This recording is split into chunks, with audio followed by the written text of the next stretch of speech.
Welcome to Art Ed Radio, the podcast for art teachers. This show is produced by the Art of Education University, and I'm your host, Tim Bogatz.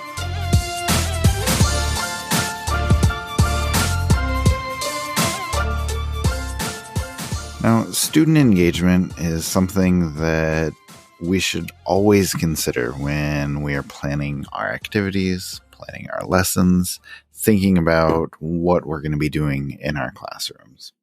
And we want kids to have a great experience in the art room. We want art class to be something that they're going to remember.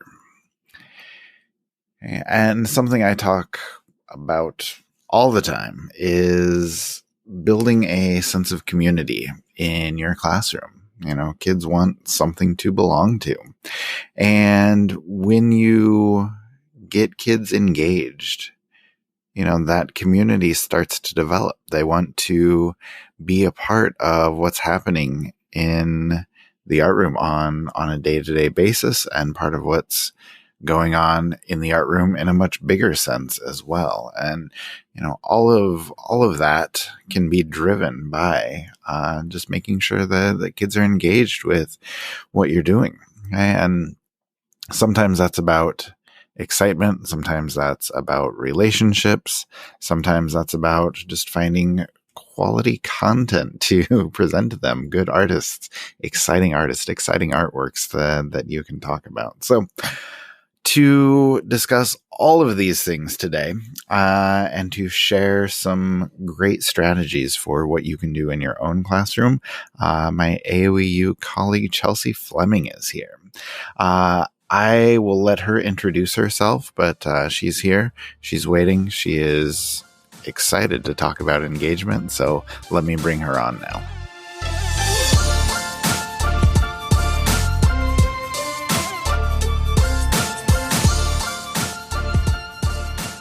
All right, Chelsea Fleming is now making her very first appearance on the show. Chelsea, welcome. How are you? Hello, I am fantastic. It is warm and breezy in central Indiana today, and that is great. That is fantastic. It is cold and miserable here in Nebraska. So I'm happy for you. I'll just say that. So, can we begin with a little bit of an introduction, since I've not talked to you on the podcast before? Can you tell everybody who's listening just a little bit about yourself? Absolutely. I'm Chelsea Fleming. I am the K-12 Professional Development and Curriculum Specialist here at AOEU. I'm privileged to hold that position. I spent 12 years in the middle school art room before transitioning to be an instructional coach for all content areas in a middle school building. I did that for 5 years. I'm a dog mom, a Ravenclaw, and a fitness fan, and that's a little bit about me. Fantastic. I don't know if we've talked about the Harry Potter thing before. I'm also a Ravenclaw, so that works out well. So. I do have Hufflepuff tendencies. I'll say that. All right. I lean a little towards Slytherin if it comes down to it. So anyway, we can still be friends, though. I think this is good. So. Absolutely. All right. So today we're going to talk a bunch about engagement strategies. So just to kind of set the table for that discussion, can you just talk a little bit about why engagement is so important for us as teachers? Sure. So engagement really is, I like to think of it as, how is it that students are engaging with our content during our class time, right? So it's what are kids doing? And I think in the art room, that can feel pretty easy sometimes, especially when it comes to art making, right? Mm-hmm. We have a lot of students who love to get their hands dirty and work and make and do. And there's really that kind of wood pile at the end of the class period, so to speak, right? They can see the fruits of their labor. But there are not all of our lessons are those types of lessons where kiddos have their tongue sticking out as they draw, or they're climbing up their chair because they're so excited to talk about what it is that we're excited to talk about, and things like that. So engagement is just, I think, really important for teachers for encouraging active participants regardless of the type of lesson. We really want our kiddos to be active instead of just passive consumers of information. We really do want to grow those experiences that kids remember, right? I mean, Yes. Yes. yes, we really do love those art making ones, but there are times too when we really want kiddos to soak in what it is that we have to offer, especially about our amazing content. And so we want them to remember those. It also is going to really create a more inclusive environment, right? If we can get more kiddos engaged in the lesson throughout the lesson and any type of lesson, then everyone's kind of taking part. And really just promotes some community and relationship building. We want to have students interacting with us as educators, but we also want students interacting with each other as well. So really kind of grows that community feel in the classroom. Yeah, absolutely. And, people who listen to this podcast a lot know that I talk about that community thing all the time. Like kids, especially as they get older, like they need something to belong to. And for a lot of kids, like that is the art room. And the more we can foster engagement, the more we can foster community in those types of things, it's going to be really, really beneficial to all of our kids that are coming through the room. Oh, yes.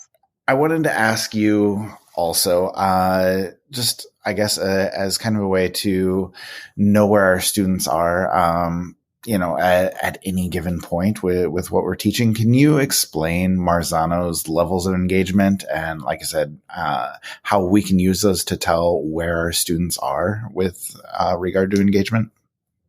Sure. So, with my background in instructional coaching, I've spent a lot of time just digging into information from a range of educational gurus on what engagement is all about, and even Mm-hmm. that idea of connecting that level of engagement with checks for understanding or even formative assessment and things like that. And so, Marzano is one of them that's just clearly pretty popular. A lot of people know his work. Yes. And so, yeah, I do.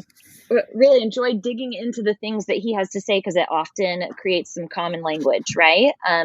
In his most recent edition of the New Art and Science of Teaching, he really kind of talks a little bit more, instead of levels engagement per se, he kind of talks more about actual look fors when it comes to student behaviors and teacher behaviors Mm-hmm. regarding engagement. And so that's really kind of a cool thing um, to think about in a way. I feel like it just made things seem a little more concrete as far as, well, what does engagement really look like and what does that do for our classroom versus it just being one of those, I don't know about you, but like with my teacher evaluation rubric, it made reference to lots of things like types of engagement, like non-compliance and compliance Mm-hmm. and strategic compliance and Right. authentic engagement, and I don't know, maybe non-authentic engagement, who knows. But so it just kind of put it in a little more concrete terms for me, to kind of see it that way. So he really talks about just the importance of students sort of being able to know and recognize the fact that the teacher is aware of engagement levels in the classroom throughout the class period. He also mentions really trying to encourage students to increase their own levels of engagement. So, to sort of have that self awareness that's there, Mm-hmm. and that when students are asked, they could really share with you that the teacher does expect high levels of engagement in the classroom. And so, to kind of make all those things happen, you really have some components to look for on the student side as well as the teacher side of things, right? Yeah. So those kind of really fall into a couple different areas. The first one is just paying attention. And that's that idea that if asked quickly a question, a student would be with you or be on topic, or if you're looking at an article, they're with you on the same article. They're not Mm-hmm. looking at something else, etc. But then it kind of ramps up pretty quickly to things like being energized, being intrigued, and being inspired. And I think those are really kind of tough things to measure, right? Right. Right.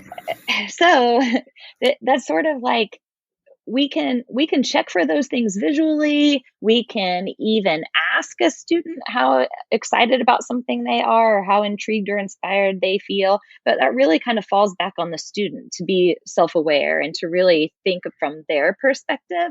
And so I do think there are some ways to do that, and I think we Um, can dig into that if you want. But I think one of the things to really think about is just that remembering students aren't always going to be that sort of sunflower following you around the room all the time. Like that's not exactly what we're looking for. Like Right.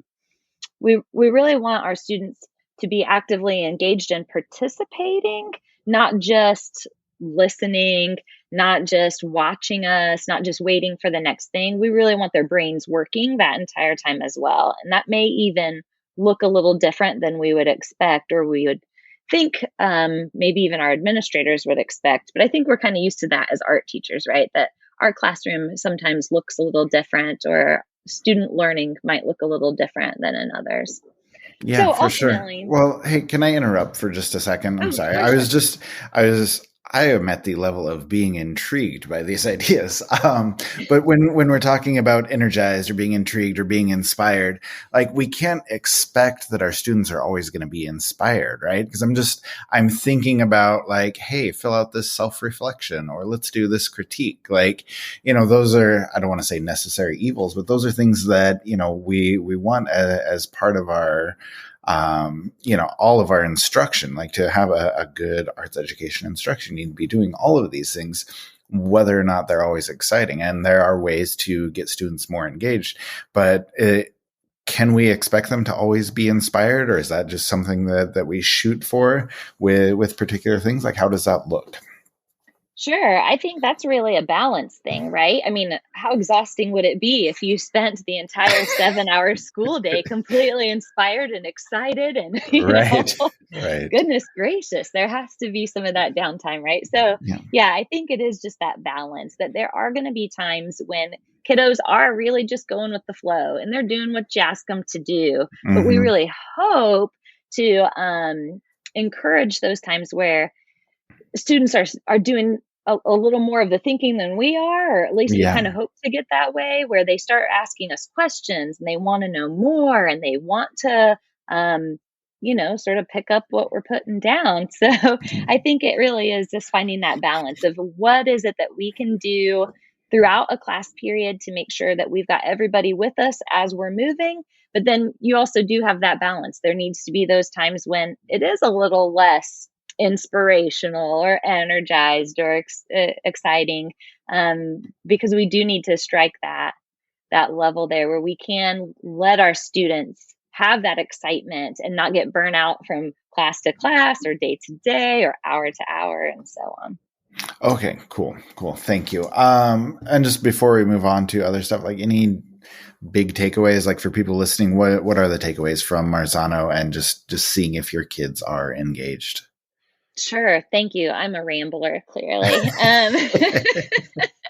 Yeah, I would say that first, just that the biggest takeaway for teachers is just being aware of student engagement, right? So noticing when students are or aren't engaged in your classroom. And then I think it really is important to think intentionally about engagement when we're thinking about our lesson planning or thinking about what students are going to do in our classroom, to really think about what is going to engage our students and how can we pace our lesson? How can we chunk information? What activities can we do to make sure that everybody is an active participant versus just listening to what we have to share? And then students can recognize their own lack of engagement. So the ideal would be to get to a point where students can recognize when they're not quite with us or they're not hanging that day, and then have maybe some strategies in their pocket to be able to adjust. So if they are feeling distracted that day, what strategies do they maybe have to help? Or if they are feeling really, we used to say really in the blue, so just unmotivated or just not feeling it, is it take a break, do a movement break? Do we need to switch to something else?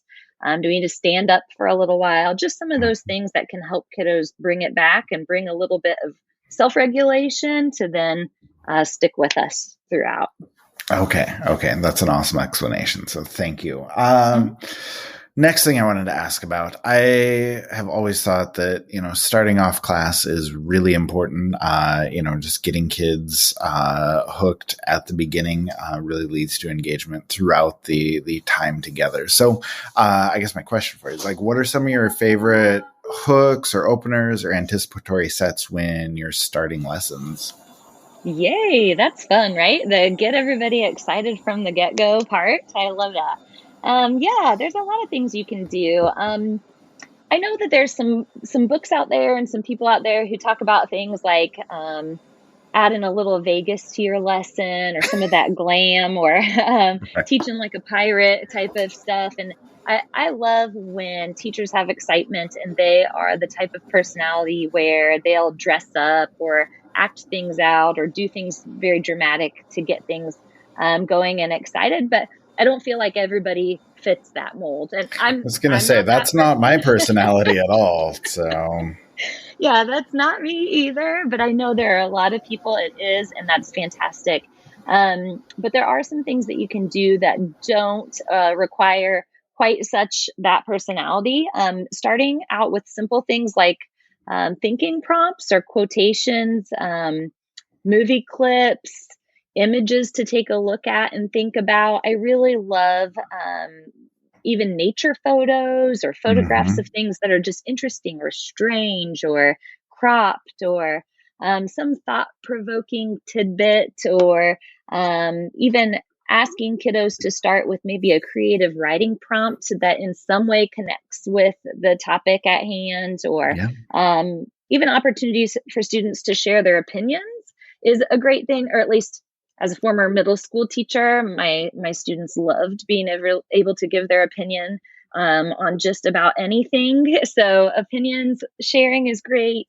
A chance to even think about experiences that might relate to the content or experience they've maybe had that could relate, or asking about experiences is great as well.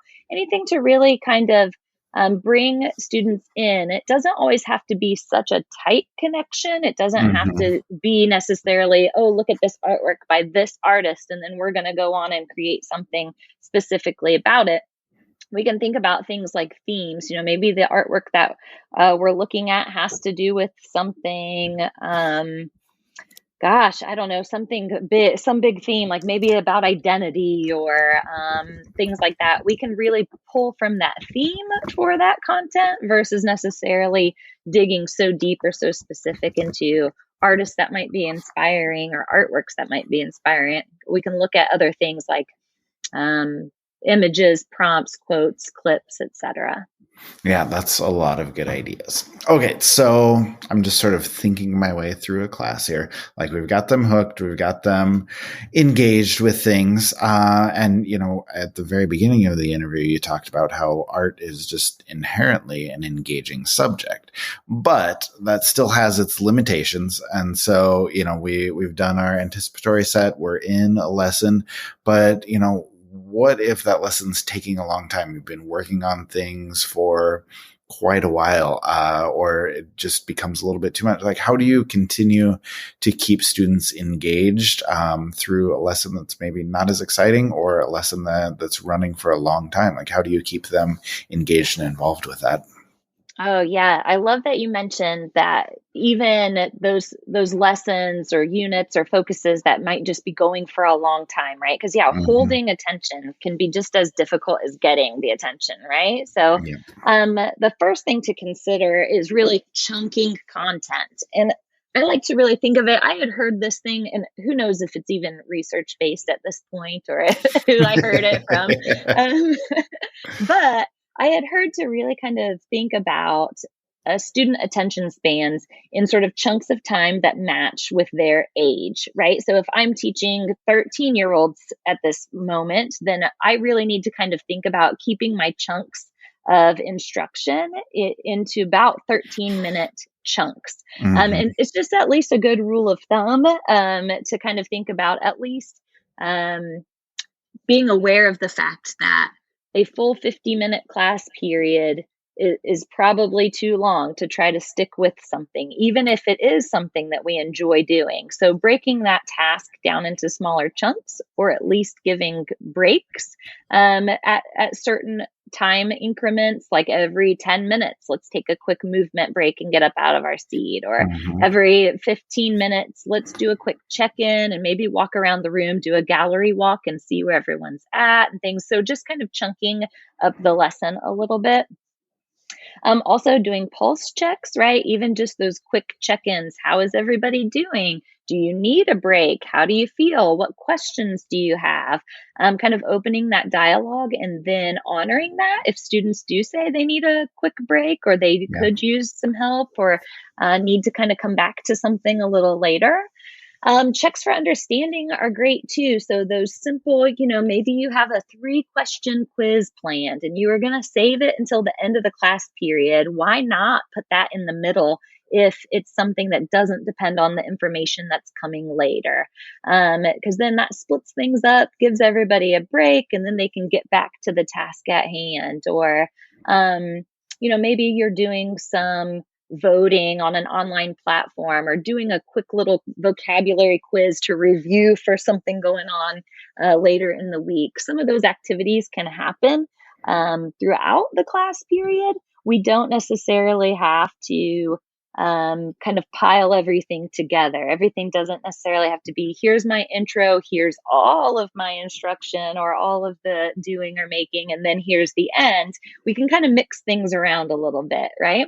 And Hmm. then always a great go-to is peer engagement opportunities. So if students have the chance to talk with each other, to partner up, to share ideas, to look at each other's work, to get up out of their seat and engage with each other is always going to help bring everybody back. Yeah, very cool. All right.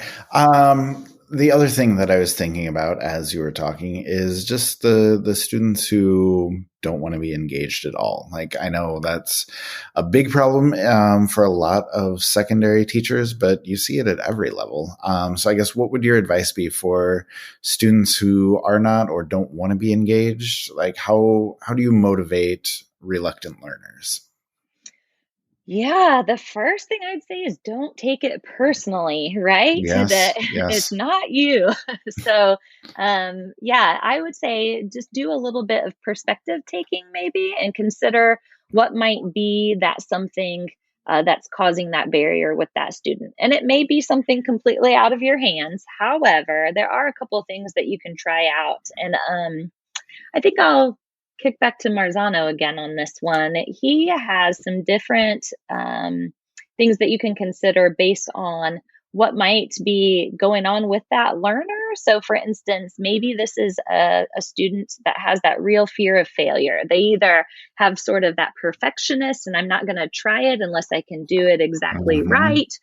Or maybe they're just afraid of not getting it correct, not being right, not being happy with the end result. Some things that you can think about doing is sort of those growth mindset ideas, right? Like, yeah, this might not be an easy thing for you to do yet, but here's how we're going to get us there. Or even modeling or doing think alouds, and especially of mistakes, can be really helpful so that that student can see that it's okay to mess up in this classroom and we're going to support you the whole way and things like that. Opportunities to redo or improve things is great. So maybe a mess up has happened, and if it's not a huge deal, well, let's try it again.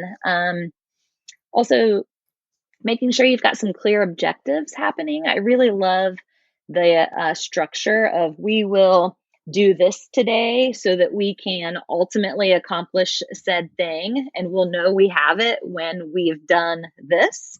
It just really helps to let students know that the tasks that we are completing are ultimately getting us to this goal. So we're working towards a certain something, and here's how we know when we're going to get there. And I'm here. My job is to support you in that along the way. So Hmm. things like that. And then pre-tests even can help. So then you're just really aware of what students do already know or don't know so that you can address that up front. So if there is a skill that is lagging or extra support that a student might need, you could give that one-on-one or give that in small groups or provide some extra supports, I guess. So if you know of that ahead of time.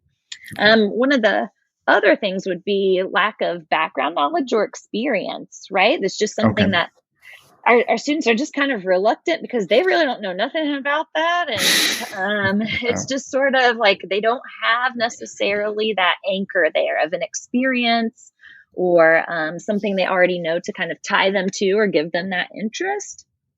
So just I would think about encouraging lots of wait time when asking questions or asking for volunteers, just giving students time to really think first, because the classroom moves really fast, and we do want that, right. right? We want the Yeah. class period to go quickly, Yep. but sometimes we can discourage kiddos who have that kind of lack of experience or feel a little less secure it by really rushing things. So Hmm. giving adequate wait time, of course, that encouragement, thanking people for their responses, giving positive feedback as often as we can. And then I really love the strategy of phoning a friend. Anytime a student is called on to answer something or needs a little extra support, to always give them the option to ask another student in class to help respond.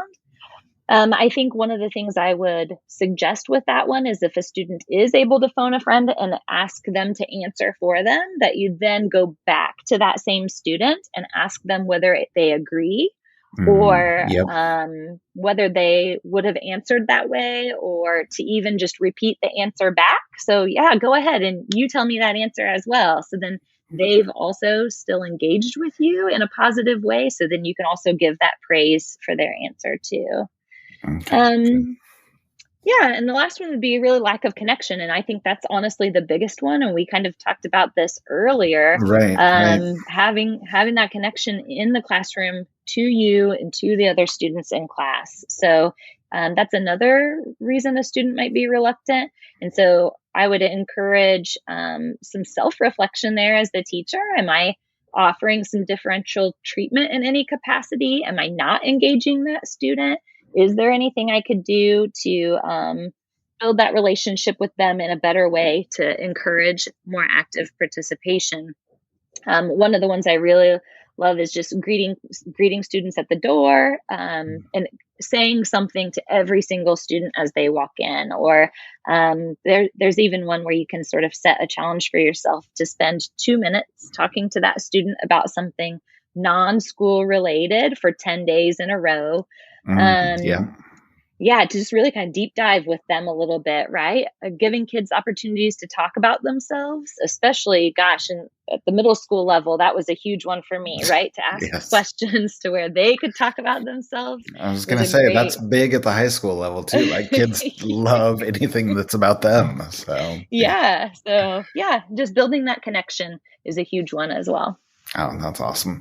Okay, so we've talked about beginning class, we've talked about going through class, we've talked about engaging students. Now I'm curious about how we wrap things up. Like, how do you in class in a way that keeps students engaged either through the end of the class or all the way through the end of like an entire unit or an entire lesson? Yeah. Let's get cleaned up, right? No, so yes, we do need to clean up, right? And that definitely has to happen. And there are days when supplies aren't out and all of that too. But I would really encourage, regardless of the type of lesson, is really thinking about the closure. You talked or asked me earlier about starting the lesson, Yeah. and that's super important. And I do think that ending the lesson is just as important. I don't know if you've heard this theory of primacy and recency thing, but it's No. often the first and last thing that gets remembered really well. So what was the first thing that caught my attention, and then what was the last thing that I got? And so to really focus on that start and end is a really smart move. So wrapping up, I really love, honestly, circling back to any essential questions of the lesson or any of those big ideas that don't have necessarily a right or wrong answer. And this could be done through a quick write in a sketchbook or journal. This could be have a conversation with a peer, or this could be a small group or whole group sort of talk about it, discussion, but really kind of posing those big questions to get students thinking about those that may have been mentioned at the beginning of class or the beginning of the unit. It's a great way to kind of put a bow on things, right? Is to bring it Mm-hmm. back to the beginning. Reflections are always great. So reflecting on the class period itself, reflecting on the artwork or the learning in particular, reflecting even just on self and like emotions and how we're feeling going into the next class, or leaving for the school day, or being done with said project. Review games are great, and just even quick ones can be fun. I love the idea of doing things like teasers or thought-provoking questions for the next class period or the next school day. So kind of a little something dangling there, almost like that cliffhanger ending at the end of Yeah, the yeah. show for next week, or that kind of thing, kind of putting something out there, or like, oh, tomorrow you are not going to believe what we're going to do. And of course, everyone wants to ask what, and you just have to zip it and be dramatic, and they can walk out super excited. And then riddles or puzzles to solve are kind of a cool idea as well. You know, sending them on their way, thinking about something related to your content or related to your class. And they might even do some Googling on their own, or they might ask a student from another class, like, did you hear about this? So kind of posing a thought-provoking question or a riddle that has to do with your content, and then sending them on their way without the answer. They'll leave wanting to come back the next day for sure. Oh, I love all of these ideas, probably because that's stuff that I love to do myself, but I think they will all work really well. So you have a lot of ideas that I would love to dive into more, but I think we need to wrap it up for today. So can you come back another time and we can talk a little bit more about this? Oh, absolutely. I would love to. Thank you. Awesome. Thank you. Yes. Thanks for coming on today, Chelsea. It's been an awesome conversation. And like I said, hopefully we can continue it more in the future. Thank you. All right. Just 2 points so I can wrap things up really quickly. Chelsea said a lot of great stuff, but 2 things that I really want to point out before we leave. Number 1, you don't have to go over the top. You know, you don't have to spend energy. You don't have to, as she said, go Vegas or teach like a pirate. You need to do what feels right for you. You need to do what's true to your personality, because more than anything, authenticity is what students want from their teacher, you know, and that authenticity is what's going to help you get your kids engaged. So, you know, plan exciting things, do fun stuff, but don't do anything that you don't feel comfortable with. Make sure, like I said, you're staying true to yourself and to your personality and to your teaching style. And secondly, Chelsea said, you know, go past just cleanup. You know, I think this is the hardest thing for so many teachers. We clean up and then shoot the kids out of there, and there's nothing else that gets done at the end of class. Okay, but she gave so many incredible strategies to not only wrap up your class, but to let kids take away some additional learning just by what you're doing at the end of class, and how to get them excited for the next class. So I'm hoping that those ideas can help you, and any of the ideas. I mean, I think we talked for half an hour, so there's a lot there, and I'm hoping that you can find something there that can help you. So thank you to Chelsea for coming on, for sharing a lot of those different strategies, and hopefully when she comes on again, we can dive a little bit deeper into the idea of engagement.